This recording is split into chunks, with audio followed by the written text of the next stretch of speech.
बच्चों, आप सभी के लिए यहाँ पे फिर से आ गए हैं कुछ इंपॉर्टेंट क्वेश्चन लेकर। किस चैप्टर का मैम, आपका बोर्ड पर देखकर पता चल रहा होगा। अगर जिस बच्चे ने अगर कुछ नहीं पढ़ा, अगर चैप्टर भी देखा होगा अपने क्लास 10th का, तो आपको पता होगा कि हमारे चैप्टर 4 में जो बायोलॉजी का 4th चैप्टर है, उसमें एक चैप्टर है जिसका नाम है आनुवंशिकता, यानी जिसे बोलते हैं हेरिडिटी। उस चैप्टर में से आपको यहाँ पे इंपॉर्टेंट क्वेश्चन बताया जाएगा। अभी पिछला वीडियो आपने देखा होगा, उसमें आपको हमारा पर्यावरण यानी चैप्टर 5 नंबर जो चैप्टर है हमारा, उसका मोस्ट इंपॉर्टेंट क्वेश्चन दिया गया। तो इस वीडियो में आज आपको हेरिडिटी का मोस्ट इंपॉर्टेंट क्वेश्चन दिया जाएगा। तो बेटा अपने माइंड से सभी उलझनों को निकाल दो। आपको जितना भी इंपॉर्टेंट क्वेश्चन होगा चैप्टर वाइज दिया जा रहा है। अगर आपने कुछ नहीं पढ़ा तो ये चैप्टर वाइज क्वेश्चन को तैयार कर लो बेटा, आपका परसेंटेज अच्छा आएगा। अगर आपने कुछ नहीं पढ़ा तो ठीक है, आपके लिए यहाँ पे इंपॉर्टेंट क्वेश्चन डाला जा रहा है। तो ऐसे ही मोर क्वेश्चन जानने के लिए आप इस चैनल को सब्सक्राइब कर दीजिए और इस चैनल से जुड़ जाइए जिसका नाम है अचीव गोल कोचिंग सेंटर। आपको यहाँ पे जितना भी इंपॉर्टेंट क्वेश्चन बताया जा रहा है बेटा आपके लिए है, ठीक है। हम अपने लिए तो बता नहीं रहे, आपके लिए बता रहे हैं। आपके लिए बता रहे हैं तो आपको तैयार करना पड़ेगा। तो ये जितना भी पेपर जो चल रहा है वो हम अपने बच्चों के साथ शेयर कर चुके हैं, उनसे हम टेस्ट ले चुके हैं और हम सोचे आपके साथ भी शेयर करना बहुत ही जरूरी है। अगर आपने पिछला वीडियो देखा होगा तो उस वीडियो में भी हम आपको यही बताए हैं कि हम आपके साथ पेपर शेयर कर रहे हैं जो हम टेस्ट ले रहे हैं। तो उसके अकॉर्डिंग हम आपके हर चैप्टर को क्लियर करते जाएंगे। सारे क्वेश्चन को आपको तैयार करना होगा और तैयार करेंगे तभी अच्छा नंबर आ सकता है। तो हेरिडिटी स्टार्ट करते हैं, तो उससे पहले आनुवंशिकता के बारे में आपको बता देते हैं, ठीक है। तो चैप्टर तो पूरा पढ़ाना पॉसिबल इस वक्त नहीं है, तो आपको इंपॉर्टेंट क्वेश्चन दिया जा रहा है, तो उससे पहले हम आनुवंशिकता के बारे में बता देते हैं। तो ये आनुवंशिकता जो टर्म है, ये जो नाम है, किसने दिया? विलियम बैटसन ने। किसने दिया? विलियम बैटसन ने। अब बोलेंगे कि इसमें तो मैम मेंडल का नाम हम सुने हैं, ग्रेगर जॉन मेंडल का, तो ये क्या है? तो बोलते हैं ना कि फादर ऑफ जेनेटिक, यानी कि जेनेटिक यानी आनुवंशिकता के पिता कौन है? तो पिता कौन है? तो बोलोगे ग्रेगर जॉन मेंडल, ठीक है। अब इनका जन्म कब हुआ? ग्रेगर जॉन मेंडल, इन्हीं के बारे में हमें पढ़ना है इस चैप्टर में। तो ग्रेगर जॉन मेंडल का जन्म कब हुआ? 1822 में। इनका डेथ कब हो गया? 1884 में। इनका डेथ हो गया, जन्म हो गया, ये चीज जान गए। इन्होंने इस चैप्टर में किया क्या? पी प्लांट पे एक्सपेरिमेंट किया। कितने ईयर तक? मैं 7 ईयर तक। 7 ईयर तक पी प्लांट पे एक्सपेरिमेंट किए थे। और ये 7 ईयर तक पी प्लांट पे एक्सपेरिमेंट कैसे करे, ये पी प्लांट को क्यों चूज करे, ये तो ये चीज हम आपको बता रहे हैं। तो पी प्लांट को इसलिए चूज करे, ये भी क्वेश्चन पूछा जाता है कि मेंडल ने पी प्लांट को ही क्यों चूज किया। तो बेटा इसलिए चूज किए थे क्योंकि वो कम एरिया में ग्रो कर जाता है, कम टाइम में, ये एनुअल प्लांट है हमारा, कम टाइम में ये ग्रो कर जाता है, कम एरिया में ग्रो कर जाता है, और ये इनमें पॉलिनेशन कराना इजी रहा इनके लिए, इसलिए इन्होंने पी प्लांट को सेलेक्ट किया। और 7 ईयर जो एक्सपेरिमेंट किए, कितने से कितने ईयर के बीच में किए? तो 1857 से लेकर 1864 तक किए। तो 4 साल इधर रहा, 3 साल उधर, 7 ईयर रहा। किसी किसी बुक में हमारा ये भी लिखा गया है 1856 से लेकर 1863 तक किए, तो ये भी लिखा गया है। तो आपका ये कुछ ईयर रहा, कितने से कितने ईयर के बीच में वो किए, और वो 7 ईयर तक एक ही प्लांट पे एक्सपेरिमेंट करते रहे, ठीक है। वो 7 ईयर तक एक ही प्लांट पे एक्सपेरिमेंट किए और टोटल 14 कैरेक्टर दिए, ठीक है। जितने भी ट्रेट है, 7 ट्रेट दिए थे, और उनके लक्षण कितने दिए थे? 14 दिए थे। 7 प्रभावी दिए थे, 7 अप्रभावी दिए थे, तो टोटल मिला के 14 होता है। तो यानी हम 7 कैरेक्टर बोलते हैं इनका, ठीक है। 7 ईयर तक 7 कैरेक्टर दिए, 7 लक्षण को बताएं, ठीक है। ये क्लियर हुआ। फिर उसके बाद पी प्लांट का साइंटिफिक नेम होता है बेटा पाइसम सटाइवम। क्या होता है? Pisum sativum. ये भी क्लियर हो गया। अब आपको बताते हैं कि आनुवंशिकता है क्या। इसका डिफिनेशन एक बार सुन लो। आनुवंशिकता वो होता है जिसमें हमें क्या करते हैं, हमारे पेरेंट्स से जो कैरेक्टर मिलते हैं उनको 1 जनरेशन टू नेक्स्ट जनरेशन में पहुंचाता है। इसी को हम क्या बोलते हैं? आनुवंशिकता। यानी माता पिता के लक्षण को पीढ़ी दर पीढ़ी पहुंचाने की क्रिया को ही हम आनुवंशिकता बोलते हैं। तो ये बेटा क्लियर हो गया होगा आपका आनुवंशिकता।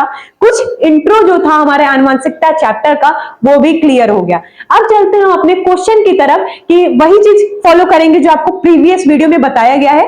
पहले 5 एमसीक्यू रहेंगे, फिर उस तरह लघु उत्तरीय प्रश्न, दीर्घ उत्तरीय प्रश्न आपको शेयर किए जाएंगे। तो ये भी 30 मार्क्स का पेपर रहेगा, आपके साथ शेयर किया जाएगा। आपको भी कैसे करना है आपको पता है, सारा अपने से हम जो बताएंगे आपको क्या करना है, अपने से टिक मारना है, अपने से जो हम बता रहे हैं सुनिए, समझिए क्या हो सकता है, फिर उसके बाद आप करिए। नहीं समझ में आता है आप कमेंट करिए, उसका जवाब हम आपको देंगे, ठीक है। तब चलते हैं अपने क्वेश्चन की तरफ, और क्वेश्चन हमारा कुछ इस प्रकार है। सबसे पहले हम एमसीक्यू शेयर करेंगे आपके साथ। अब चलो इस वीडियो को स्टार्ट करते हैं हम अपने एमसीक्यू से। एमसीक्यू हमारा क्या रहेगा, हेरिडिटी चैप्टर का, यानी आनुवंशिकता। ये हेरिडिटी सोच मत लेना कि क्या है मैम क्या लिख दी, अभी जस्ट हम आपको बताए हैं कि आनुवंशिकता को ही हम हेरिडिटी बोलते हैं। तब समझो, अभी सोचो हम इतना जो इंट्रो दिए हैं, शुरुआत में जो आपको इंट्रो दे रहे थे आनुवंशिकता के बारे में, उसका आंसर यहीं पे है। आपको बस उसका जवाब देना है। आप सोचिए उस इंट्रो से अगर जिस बच्चों ने अच्छे से सुना होगा उतने से ही आपको क्वेश्चन का आंसर मिल जाएगा। आप सोचिए अगर साल भर पढ़ते तो क्या करते, ठीक है, फोड़ देते पेपर, ठीक है। तो आप चलिए इसका जवाब दीजिए। क्वेश्चन क्या है, आनुवंशिकता किसे कहते हैं, हेरिडिटी किसे कहते हैं। ऑप्शन पढ़ो, जानवरों का विकास, फिर माता पिता के संतानों में लक्षणों का संचरण, संचरण मतलब पास होना, ट्रांसफर होना, ठीक है। अगला ऑप्शन क्या है हमारा, पौधों की वृद्धि। अगला ऑप्शन क्या है, बीमारी का संचरण। तो अभी अगर आप ध्यान से सुने होंगे बेटा, आपको याद होगा कि मैम ने आपको क्या बताया कि माता पिता के लक्षणों को एक पीढ़ी से दूसरे पीढ़ी में ले जाना ही आनुवंशिकता कहलाता है। आया समझ में? तो ऑप्शन हमारा करेक्ट होगा मैम दूसरा, ये ऑप्शन हमारा करेक्ट रहेगा, ठीक है। समझ में आया, गॉट इट। अगला क्वेश्चन हमारा क्या है, मेंडल ने किस पौधे पर अपने आनुवंशिकता के नियम यानी लॉ ऑफ इनहेरिटेंस की खोज की थी। तो अभी जस्ट हम आपको बताए हैं कि 7 ईयर तक 7 कैरेक्टर दिए थे मेंडल ने, ग्रेगोर जॉन मेंडल ने हमारे दिए थे। तो ऑप्शन हमारा क्या करेक्ट रहेगा, मैम हम बताएंगे, मटर, ठीक है। ये बोल रहे होगे ना, हम तुम्हारे फीलिंग को समझ रहे बेटा, आता है ना तो अंदर से हम बताएंगे ऐसा होता है, नहीं आता है लो भाई हम छुप जाते हैं, ऐसा करोगे, ठीक है। तो छुपना नहीं है, बस समझो यहाँ पे, क्योंकि यहाँ पे तो डर नहीं है, मोबाइल पे आपको यहाँ पे देखना है वीडियो, और वीडियो देखने के बाद जितना भी आंसर होगा हमारे द्वारा सुनना है आपको, और आपको क्या करना है, करेक्ट करना है, यही करना है। आपको कोई डांटने वाला नहीं है, लेकिन ऐसा मत सोचिएगा कि हम आपको नहीं डांट सकते हैं, ठीक है। अगर आप पूरा एकदम फील लेकर पढ़ रहे हैं पढ़ाई को एकदम, तब आपको लगेगा कि मैम ने आपको डांटा भी है, ठीक है। थोड़ा समझो, अपने लिए अपने पे थोड़ा जिम्मेदारी डालो और पढ़ो, क्योंकि मेहनत करना है तुम्हें और फोड़ना है एग्जाम को अच्छे तरीके से, ठीक है, यही करना है। तो मेरे डांट को समझो, प्यार ही समझ लो, कुछ भी समझ लो, और तुम्हें क्या करना है, अच्छे तरीके से एग्जाम को क्लियर करना है। तो एमसीक्यू जो बता रहे हैं वो ध्यान से सुनो। तो मटर क्लियर हुआ, ठीक है। अगला क्वेश्चन हमारा क्या है, एक संकरण क्रॉस यानी मोनोहाइब्रिड क्रॉस बोल रहा है। मोनोहाइब्रिड क्रॉस की F2 पीढ़ी में लक्षण प्रारूप अनुपात होता है, यानी पूछ रहा है कि F2 पीढ़ी में जो मोनोहाइब्रिड क्रॉस होता है उसमें F2 पीढ़ी में कितने का अनुपात आता है, ये पूछ रहा है। तो अगर यहाँ पे पूछता कि जीनोटाइप फिनोटाइप बताओ, यहाँ पे कुछ नहीं पूछा है, बस पूछा है कि F2 पीढ़ी में कितने का अनुपात आता है। तो तुम्हारा 2 अनुपात आता है, फिनोटाइप और जीनोटाइप का। जीनोटाइप का हमारा आता है 1:2:1 आता है, और फिनोटाइप का 3:1 आता है, ये आता है। लेकिन यहाँ पे कोई भी वैसा कुछ नहीं पूछा है, बस डायरेक्टली ये ऑप्शन दे दिए हैं। 1:2:1 वाला तो ऑप्शन नहीं दिया है, तो डायरेक्टली मोनोहाइब्रिड क्रॉस का जो हमारा करेक्ट ऑप्शन होगा 3:1 का। ये F2 पीढ़ी में हमारा क्या आता है, अनुपात आता है, किस फिनोटाइप का, ये अनुपात आता है, ठीक है। अगला क्वेश्चन हम देख लेते हैं, एलील किसे कहते हैं। तो सबसे पहले हम एलील के बारे में बता देते हैं, इसी से हमारा टॉपिक भी क्लियर होगा। हम शायद आपको अगले क्वेश्चन में भी जो लघु उत्तरीय दीर्घ उत्तरीय प्रश्न है उसमें भी हम एलील दिए हुए हैं। तो यहाँ पे सुन लो पहले क्या है, एलील वो होता है, एक वैरायटी है। वैरायटी मतलब हमारे पास ऑप्शन है कि हमें कौन से कैरेक्टर को 1 जनरेशन में एंड नेक्स्ट जनरेशन में लेकर जाना है, एलील ही करता है। तो एलील में क्या होता है कि जो जाइगोट देखे हो, नाम सुने होंगे युग्मनज, यानी मेल से एंड फीमेल से 23 क्रोमोसोम आते हैं तो जाइगोट का फॉर्मेशन होता है। तो यहाँ पे दोनों क्रोमोसोम आए, दोनों कैरेक्टर आए, यानी मेल से भी कैरेक्टर है, फीमेल से भी कैरेक्टर है, आए दोनों के, यानी मेल के पास भी आई कलर का जीन है और फीमेल के पास भी आई कलर का जीन है। तो उसमें से जो बच्चे में जो जीन जाएगा आई कलर का, वो किसका जाएगा, वो एलील डिसाइड करता है। समझ में आया? ठीक है। तो यहाँ पे एलील कितने होते हैं एक लक्षण के लिए, एक लक्षण के लिए एलील कितने होते हैं ये पूछा जा रहा है। तो तुम्हें बेटा यहाँ पे बना रहे हैं, देखो दिख रहा है कि नहीं, देखो यहाँ पे ये जाइगोट मान लो बना, यहाँ पे 23 मेल से है, 23 फीमेल से है, यानी देखो दो कैरेक्टर आए हैं ना, मेल से भी आया है, फीमेल से भी आया है, तो दो इसके पास लक्षण है, दो यहाँ पे लक्षण पूछ रहा है, मतलब बोला कि एलील कितने होते हैं, तो एलील एक ये दो होते हैं। तो ऑप्शन करेक्ट हमारा होगा दो, एक नहीं होता है, क्योंकि फीमेल से भी आया है और मेल से भी आया है, दो एलील है यहाँ पे, तो इसलिए दो वाला हमारा करेक्ट ऑप्शन होगा। ठीक है बेटा, अगला हमारा क्वेश्चन देख लो क्या है, मानव मादा में लैंगिक गुणसूत्र कौन सा होता है। यहाँ पे पूछा जा रहा है कि मानव मादा में लैंगिक गुणसूत्र कौन सा होता है। तो मेल में कौन सा होता है, XY होता है, फीमेल में क्या होता है, XX होता है। तो फीमेल का पूछ रहा है तो XX जहां पे वो मार दो, ये वाला ऑप्शन हमारा करेक्ट रहेगा।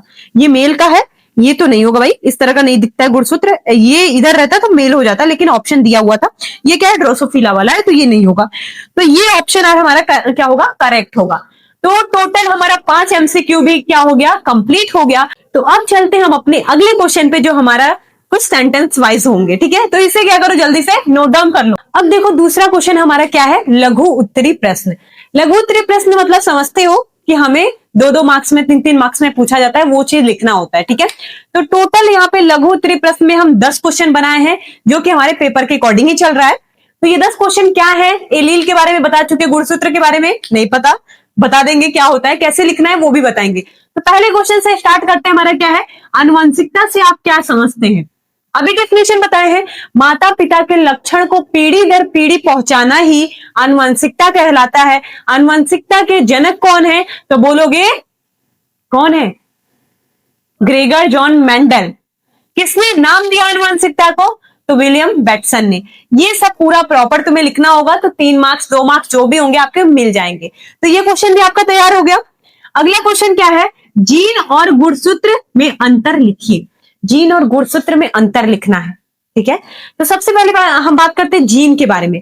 जीन क्या है, एक डीएनए का खंड है, जो क्या करता है, माता पिता के लक्षण को, लक्षण जो होते हैं उनको लेकर जाता है नेक्स्ट जनरेशन में। इनका काम जीन ही करता है।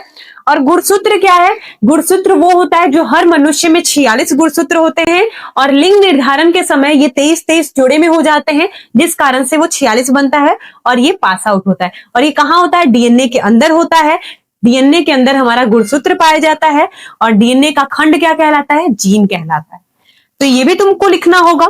अगला क्वेश्चन क्या है, मनुष्य में लिंग निर्धारण कैसे होता है। मनुष्य में लिंग निर्धारण पूछ रहा है, यानी sex determination in human being, यानी सेक्स डिटर्मिनेशन कैसे होता है ह्यूमन बीइंग में।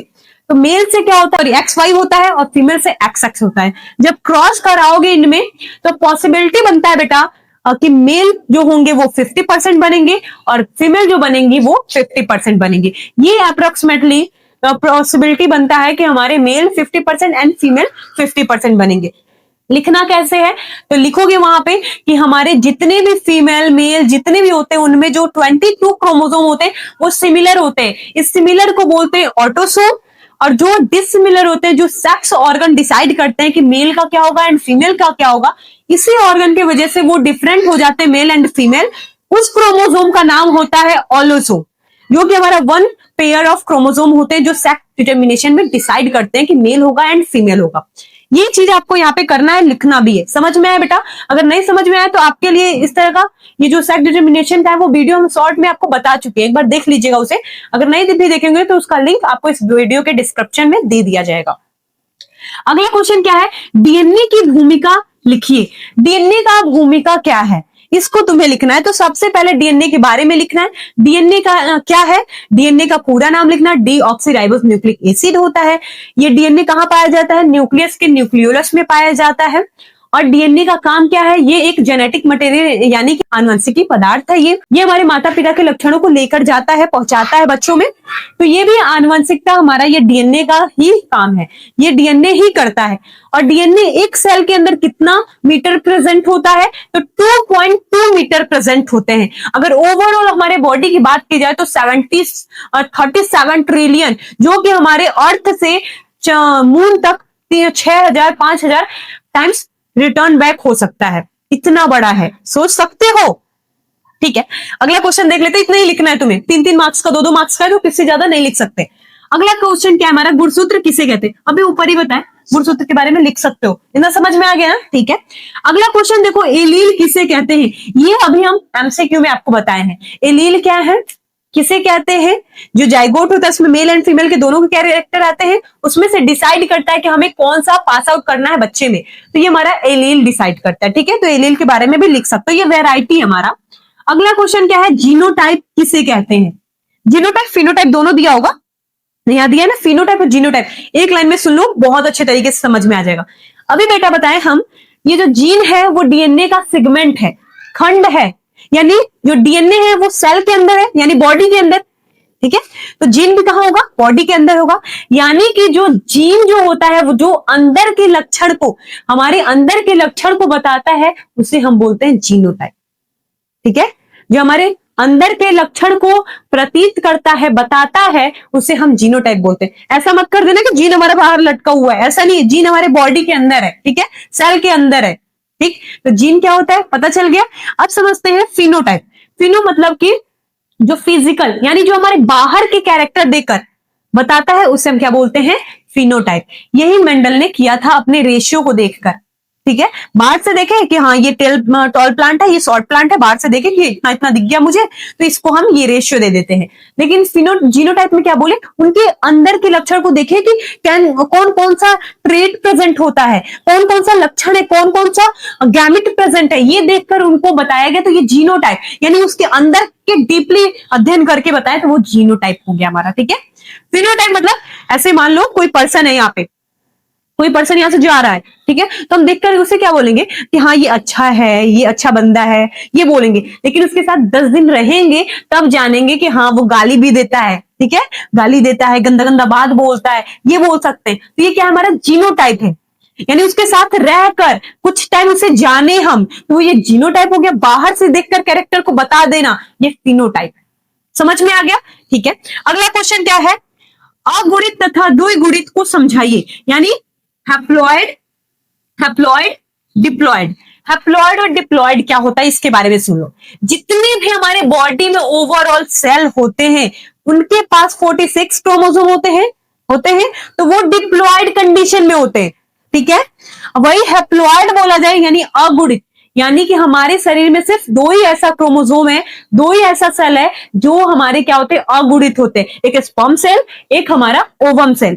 इन्हीं के पास 23 क्रोमोसोम प्रेजेंट होते हैं, जिस कारण से ये अगुणित होते हैं। और इसी से क्या होता है, 46 क्रोमोसोम बनता है जब दोनों मिलते हैं तब। यहाँ पे डिप्लॉइड में मतलब 46 क्रोमोसोम जो पेयर ऑफ होते हैं। ठीक है, समझ में आ गया। यानी टोटल ये 10 क्वेश्चन भी आपके क्लियर हो गए। 10 क्वेश्चन ये और 5 क्वेश्चन आपका एमसीक्यू। टोटल कितना हुआ, 15 क्वेश्चन हो गया कंप्लीट। 10 क्वेश्चन कैसे, 2-2 मार्क्स का था ना, हाँ, तो 20 मार्क्स हुआ ये, 20 मार्क्स ये और 5 मार्क्स वो, 25 मार्क्स हो गया। ठीक है, अब चलते हैं अपने दीर्घ उत्तरीय प्रश्न पे। तो इसे जल्दी से नोट डाउन करो, वही काम करो जैसे हम बता रहे हैं वैसे तुम लिखते चलो। ठीक है, तब चलते हैं नेक्स्ट क्वेश्चन पे। अब देखो हम दीर्घ उत्तरीय प्रश्न देख लेते हैं और ये पूरा पेपर हमारा कंप्लीट हो जाएगा। ठीक है, टोटल 30 मार्क्स का पेपर चल रहा है, जिसमें से आपको ये 2 क्वेश्चन दिए गए। और ऐसा नहीं ये और में क्वेश्चन दिया गया है, इसका मतलब ये नहीं है कि हम ये वाला तैयार करेंगे ये वाला छोड़ देंगे, आपको तो दोनों करना पड़ेगा।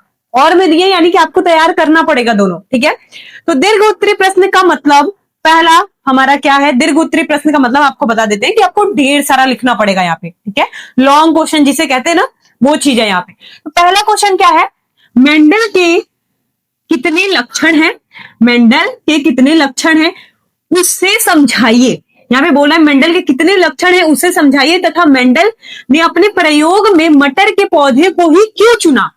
यानी इसमें 2 क्वेश्चन है हमारा। यानी यहाँ पे पूछ रहा है कि मेंडल ने कितने लक्षण दिए उसको समझाइए। तो मेंडल ने अभी अब शुरुआत में इंट्रो जो सुन रहे होंगे हम आपको वहां पे सब कुछ बता दिए हैं। तो मेंडल ने 7 ईयर तक 7 कैरेक्टर को खोजा था और 7 कैरेक्टर यहाँ पे तुम्हें लिखना पड़ेगा। वो 7 कैरेक्टर कौन से हैं, प्रभावी अप्रभावी दोनों ट्रेट आपको बताना पड़ेगा। तो 7 कैरेक्टर कौन कौन से हैं वो आपको हम बता देते हैं। बीज का आकार, बीज का रंग, फली का रंग, फली का आकार, फिर फूल की स्थिति और फूल का रंग, और पौधे की लंबाई, ठीक है, ऊंचाई या लंबाई, ये बोलोगे। तो 7 ट्रेट हो गए हमारे, और सातों ट्रेट के तुम्हारे लक्षण होंगे प्रभावी और अप्रभावी। वो तुम्हें लिखना पड़ेगा, कितने ईयर में दिए, किस लिए दिए, कैसे दिए, कितना एक्सपेरिमेंट किए, ये सब तुम्हें लिखना पड़ेगा। फिर उसके बाद अगला क्वेश्चन यहाँ पे बोल रहा है कि मेंडल ने अपने प्रयोग में मटर के पौधे को ही क्यों चुना।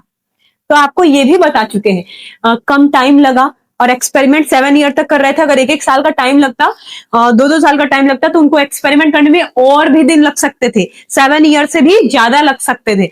तो उन्होंने 7 ईयर में ही खोजा और कम टाइम में वो ग्रो करा ले रहे थे। बार बार उनका एक्सपेरिमेंट खराब हो रहा था, तो बार बार करा रहे थे, पॉलिनेशन करा रहे थे, जिसे परागण बोलते हैं।